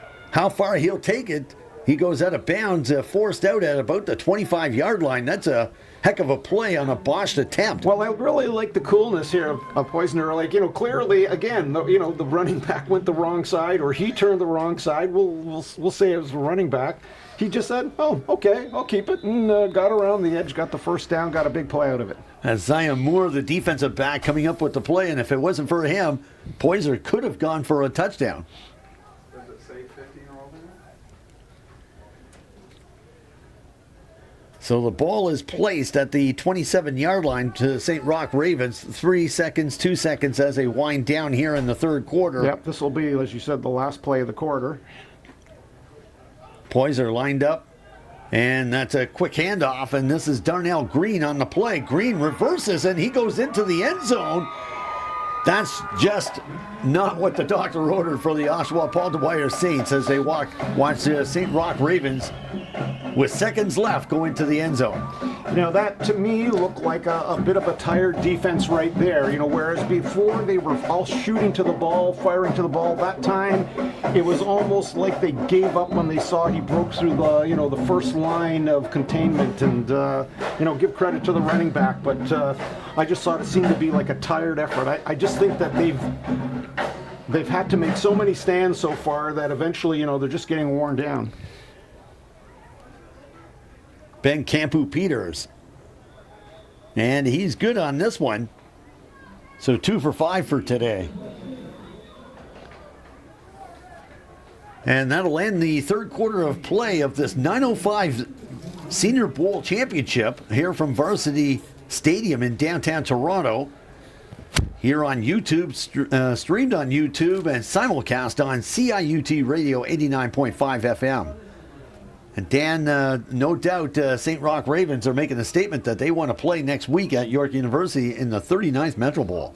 Yeah, no, you can see St. Roch, is a quality team. They've been, they've taken advantage too of the breaks they had. Even that last series there, they had a couple of botched plays, but they worked out for them, right? Like the quarterback, just said, hey, okay, you're running the quarterback, I should say, the running back went the wrong way. He kept it himself. He turned it into a big play. So they've taken advantage of what's been given to them. Their defense has been played really fantastic. It's you got to give some credit to their defense. We've been saying, the Monsignor Paul Dwyer Saints need to move the ball more, but let's face it, the St. Roch defense has a lot to say about that so far, and they've done a great job holding them. Kickoff to the fourth quarter as presented by the Toronto Argonauts in this 9:05 Bowl game, and the Paul Dwyer Saints on the return get it out to the 27-yard line, so it'll be 1st and 10 for the Saints. 33-7 as the Ravens lead the Saints. Dan, no doubt, right from the get-go, it was St. Roch dictating the tempo. You're absolutely right. I think that's a good way of putting it. They've been on, in terms of time of possession, they have clearly dominated the time of possession. We've only seen a couple of first down by the Saints, and the Saints really haven't been able to put any sort of sustained drive together. And so, the defense, their strategy of putting him in close to the line, filling the box, playing man-to-man has really been successful so far. And Will Pereira trying to escape the defenders, and he was able to pitch it And that's still behind the line of scrimmage. There's a loss on the play. Well, that was just bad execution there. They fumbled the ball, and he would have been better just to, maybe keep the ball himself and try to run or just throw the ball away. Instead, he completed the little pitch out there for, I'm not even sure he really caught it, but it was for a 2 or 3 yard loss. I mean, they're going backwards, not forwards here. Isaiah Batista dos Santos was the recipient of that pitch. But it's still a loss of 2 on the play, so... it's very difficult. Like, it's easy to sit here and criticize, but I've been on the other end of this too, when, when the defensive line is so dominant, where they're basically shutting down your entire inside run game, plus they put quarter pressure on your quarterback every single time. That's a hard combination to overcome. So while I can sit here and criticize it, I've been in that situation before, and you don't have a lot to call. Whatever you try to do, they've got an answer for it. Well, Isaiah Batista dos Santos looking for an answer from the officials. He thought there was a pass interference call on the play. Did not happen. Comes up to a 3rd down situation, and the punt team coming out on the field for the Saints. And not only are they putting pressure on him, but they're not allowing him to get outside and run around, and as I said, they haven't had a lot of receivers wide open, so they've had a lot of difficulty in moving the ball so far, and, you got to give a lot of credit to the St. Roch defense. Here's the Saints and a botch on the punt attempt, and going to take it himself. This is number 50... was 52, Luke Penny, I think, who was out there looking to take the kick. Yeah, just too many mistakes right now, especially on special teams for Dwyer. They were going to have to be, after we've seen the two teams playing, we see this, we've seen the skill and the size and speed that St. Roch's had. Dwyer couldn't afford to make as many mistakes as they've made so far. Luke Penny, normally we see him as a linebacker out there handling the punting chores for the Dwyer Saints. And for St. Roch, they've got good field position. Yeah. Well, we've been saying that all game, though, haven't we? How many times have we said, Roch's got good field position, and it's, it's absolutely true. They've had a short field all day. They haven't ever, I can't even remember the last time they had to start in their own end with the ball. They've pretty much had the call of the game here. The Dwyer defense has been heroic. Seriously, they've been heroic given how many times they've had to stop them. But you just can't keep on doing it over and over and over again. And especially, it's always easier to move forward than it is going backwards, right? You always get more energy when you're going forward than going backwards. Just under 10 minutes left as the St. Roch and Ravens, and this is Stephen Gerard Kawasi, and we haven't called his name since the first quarter, but... What? I thought he fumbled it. And has the Dwyer Saints... We're going to see the replay here. So we see Kawasi with the ball. So when he gets here, it looks as though he fumbles the ball. See, he definitely fumbles the ball. But was the player in bounds or out of bounds? Oh, very close. Yeah, no, it looks like he'd never... And it appears that there was no Saints players who were able to capture the ball after it was fumbled, so it's on his accord. Yeah, good. Goes out of bounds. That was a great replay. It was sort of cleared that up, but it looked, the fumble was there, but you're right, nobody really got possession of it afterwards. Our replay guy, Malcolm, has just been outstanding here today. He's done a great job with these replays. Well, that clearly... Well, wait a second. They're giving Dwyer the ball. So Dwyer's got the ball, and they're going to run this one off tackle. In Canadian football, it's not like American football. American football, you have to actually get in clear possession, right? Or if it's the team that had the ball. In Canadian football, you just have to be the last person to knock it before it got out. Now, when you look at the replay, I thought maybe the Dwyer player was sitting out of bounds when he touched the ball. Yep. But, they deserve a break or two here, I think. And they certainly got it here. It's a 2nd and 1 for the Dwyer Saints. And time is of the essence. If they want to get back into this ball game, they're down 33-7. It's a tall order. Will Pereira, and he dropped the ball off the snap, and he pitches.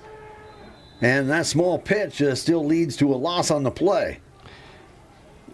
And you can sit here and we've seen sort of mistake after mistake here right now for the Dwyer offense, but I can tell you right now, I think I'm prone to give a lot more credit to St. Roch and their defense, how harassing they have been, how little yardage they've given up. They haven't, I think they've only had one play more than 10 yards against them for almost most of the game.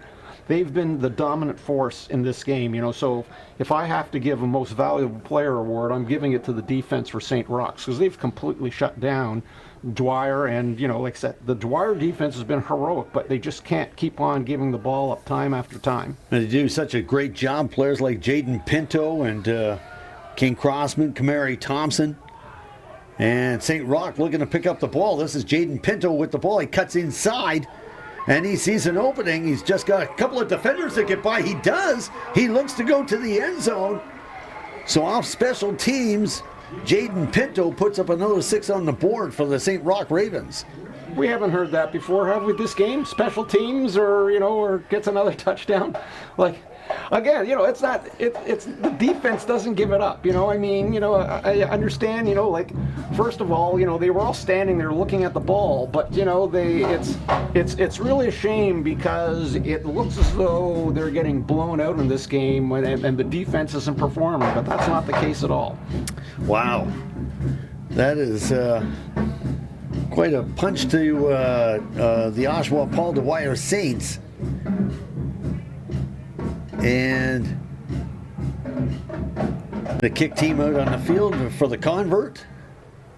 Well, if you look at it, they've had 24 points directly off turnovers, and the other 2 touchdowns they scored, they had very short fields on both attempts. So, again, the defense has been trying. It's just that, you're on the field so long, the time of possession is so lopsided, eventually you get tired, you start making mistakes. That's what happens. Ben Campu-Peters, again starring for the St. Roch Ravens. 6:39 left here in this ball game. It's 40-7 for the Ravens as they lead the Saints. And Dan, you gotta like Metro Bowl month. It's been exciting. We've got lots more games coming up with the Junior Championship featuring the TDC AA and the TDSS AA, and they'll be played next Wednesday at St. Michael's College School at Eugene Melnick Field. And that'll go next Wednesday, November 13th, followed by Thursday, November 14th with the Tier 2 Championship. TDC AA and TDSS AA champions meeting up for the Tier 2. And then the 39th Metro Bowl. The 39th Metro Bowl, I think, is going to be interesting. I don't think we're going out on a limb now saying that St. Roch's going to be playing Northern in the bowl game, right? So, Northern can throw the ball. St. Roch's clearly is a team that likes to apply pressure defense. Will they be able to put the same sort of pressure on the Northern team as they did, clearly with Paul Dwyer? If they do, it's going to be, it's going to be much the similar type of game. They'll just grind down Northern. Will Northern, they'll be able to throw the ball, which they clearly can. This is Ethan Garvey as he gets forced out of bounds on a great play, and it brought down at the St. Roch Ravens 38. But Dan, you're so right. The comparisons between the Northern Red Knights and the St. Roch Ravens, no doubt the coaching staffs are going to be doing an awful lot of tape review. First of all, let's we need to give a shout out to Ethan Garvey here. Garvey, he's been the player of the game for them. He made that incredible pass return, the interception return. He's made a couple of great kick returns. He's been almost essentially the entire, offensive force for them so far. But you're right. St. Roch's is going to be a bigger team than Northern. Are they going to be able to play the man-to-man defense that they showed here today, or will Northern have a better ability to throw the ball over top of them as Dwyer has tried to do, but unsuccessfully? That's a big question. Right. That is a big question. And we also look at number 74, Daniel Pacelli, the linebacker, breaking through the offensive line for the Dwyer Saints. And, you can't say enough. And I'm trying to look at it both ways too. I mean, it isn't like St. Roch's has really has astounded you with their passing game. They've just been consistent. They can grind you the ball. They've got good running backs. You know, they're hard to bring down. It's not like they do a lot, but what they do well. And you know, they've got a big line to run behind. And like I said, they've taken advantage of the opportunities been given to them. Got some terrific athletes in the lineup for the St. Roch Ravens as Dwyer runs the ball up the gut. That's Nick St. Ange. It's been a good season for Paul Dwyer Saints, but they haven't seen St. Roch Ravens this season. Well, anytime you get to a game like this, you've had a good season, right? And you don't want your whole season being defined by maybe a sort of an off performance from your team, right? I mean, so to get here has been fantastic. They won their league championship. That's always something to be proud of.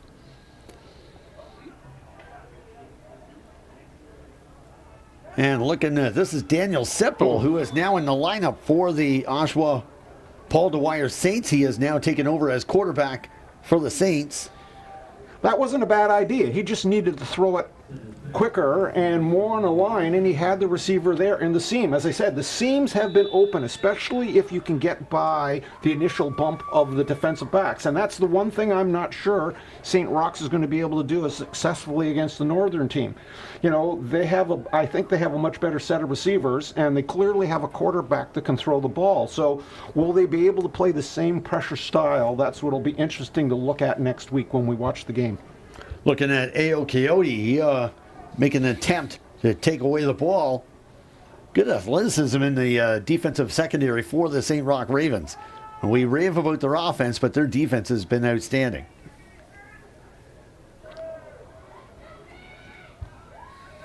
This is Justin Poyser in shotgun. And handoff on the ball, and the Saints read that so well, they shut that one down very quickly. Terrell Hooper had no place to run whatsoever.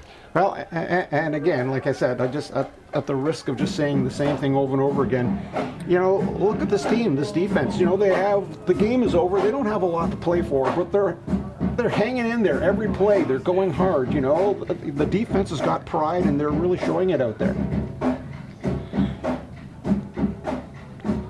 So he's second and long for the St. Roch Ravens.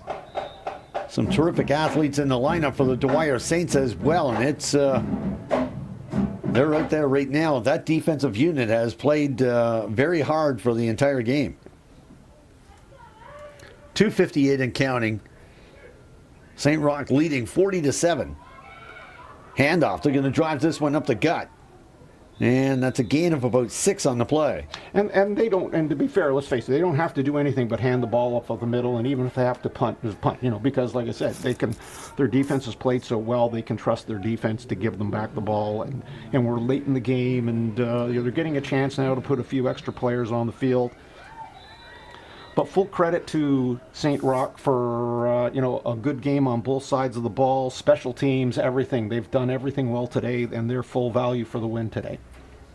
St. Roch has won 4 ROPSA championships. They're 3-time OFSA Bowl champions as well. Got tremendous history for a school that was founded in 2009. Yeah, no, they became very good very quickly, and they've been able to maintain that excellence. So, you got to give full credit to the school, the coaching staff, and, you have to have that support system as well. It isn't just because you have good players all the time. You have to have everything going for you. You have to have the coaching staff that's dedicated, and you have to have principals and a school system that are backing you as well. Well, the principal being Jeff Quenville, the defensive and special coordinator, Jerome Walker, the assistants, Mike Galvez, Robinson Atakati, Alvin Norris, Nathan Smith, Adrian Duchek, Neil Majoros, Sam Archer, and Ramon Whitley. Done a terrific job with the guys. And this kick is going to go to the 35. Here's the return by Isaiah Batista dos Santos, and he didn't get too far whatsoever. Well, again, they don't have the. There's the difference, as I'm saying right now, between the two teams, even on special teams. They get the ball and they try to go sideways. They don't have the speed to get outside.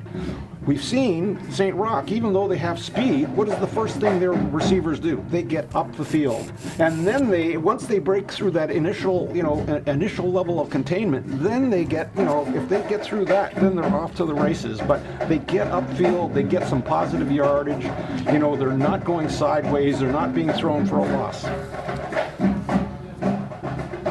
We've seen some terrific personalities come here today as well. Fabian Foote and a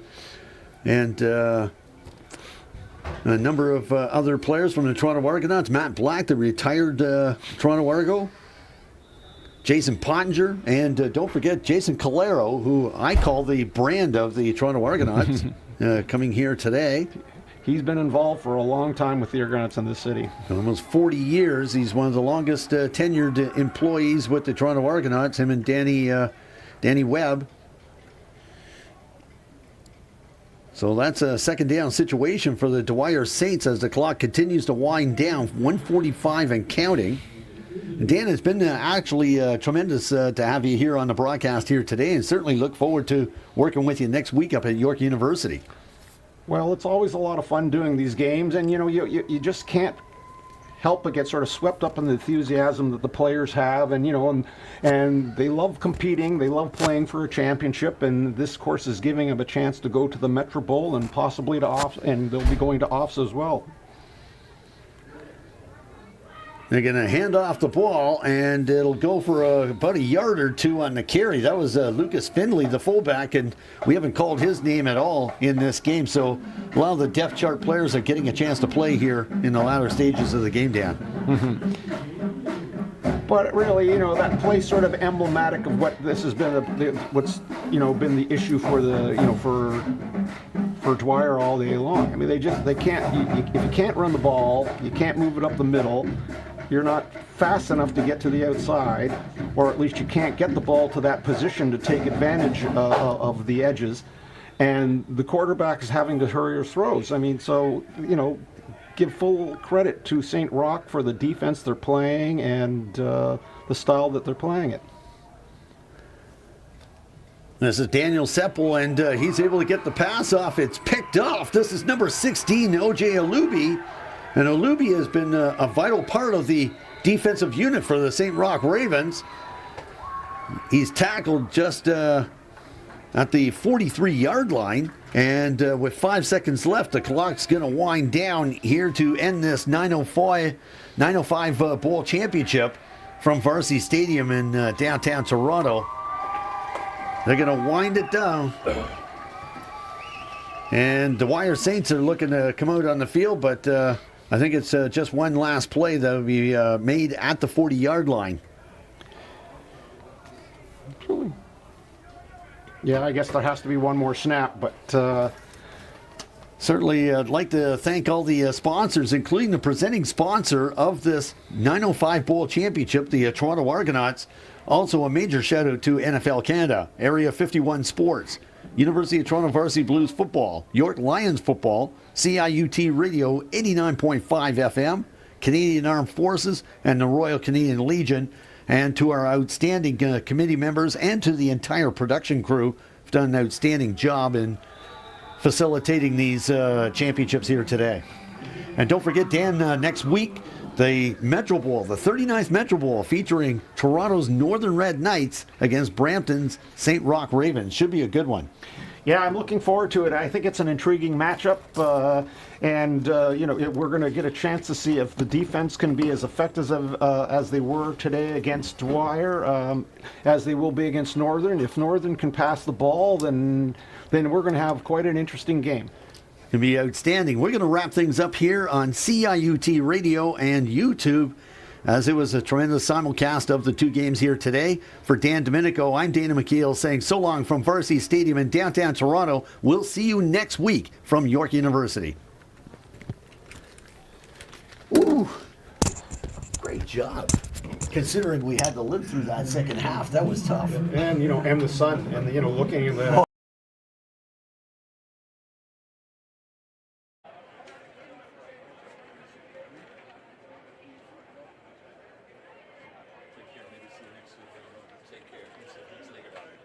Good game today.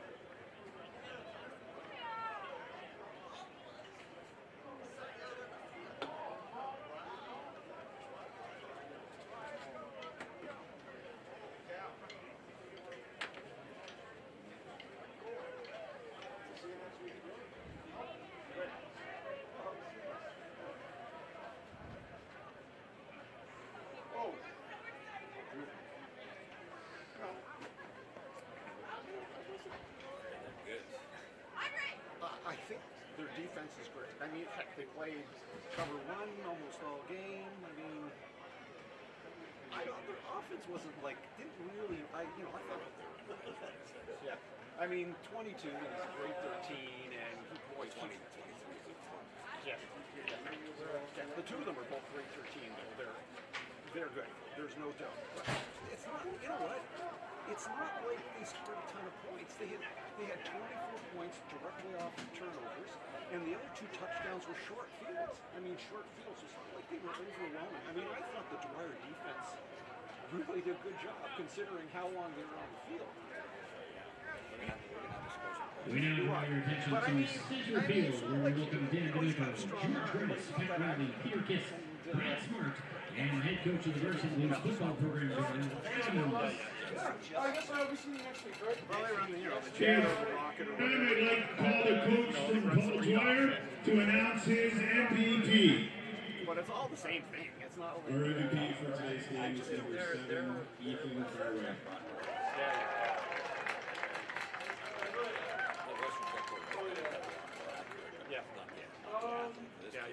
No, 100%. And they are. I mean, they are big and strong. And, fast. Western Tech is pretty good. Yeah. Like Western Tech's, Russ is a good offensive line coach. Yeah. They run their stuff. Yeah. Well, he's a good offensive line coach, but I mean, he basically had 2 or At 3 this time, I'd like to call the coach from St. Roch to announce his He had MVP. a pretty good athlete running the ball, too. Number 4. Our MVP today, number 1, Little Pinto.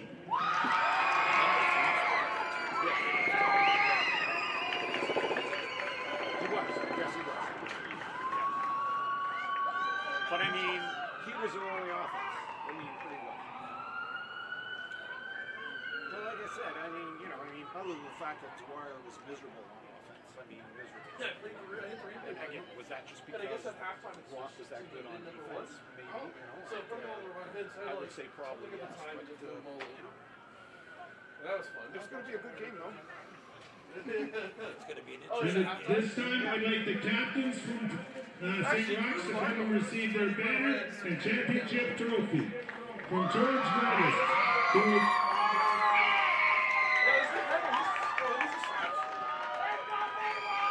No wonder why you're so sweet, eh? It's a Saxler head. Yeah. Yeah. The Saxler heads are freaking awesome. And this is like their cheapest model too, I think. Oh yeah? The Saxler's not cheap. Yeah. But they're like, it makes, the head makes the biggest difference. Like, especially if you don't have like a super heavy camera. You need that resistance, but you need to really not like have all these like weird ramp points to do a good job as a camera. Congratulations to all of our teams and players today. It's more like we have Once again, the organizing committee would like to thank all of our sponsors for today: the Royal Canadian Legion, the University of Toronto, Football Toronto, the NFL, the Toronto Argonauts, yeah, right? Area 51 Sports, York University, CIUTFM, the Canadian Armed Forces. And thank you, ladies and gentlemen, for your attendance today. As you believe us today, please travel home safely. And once again, thank you for supporting football in the GTA.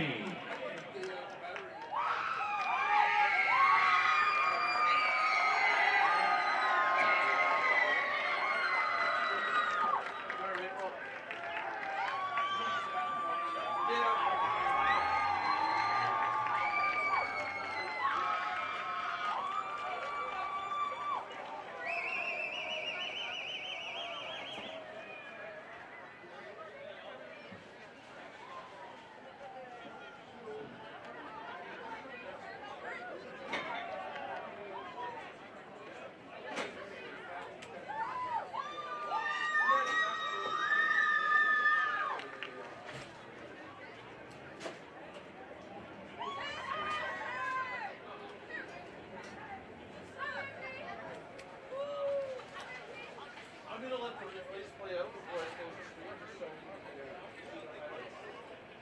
and that way, like on the YouTube video, you have that kind of like a highlighted version. Yeah.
the parents were hilarious on YouTube for the second game.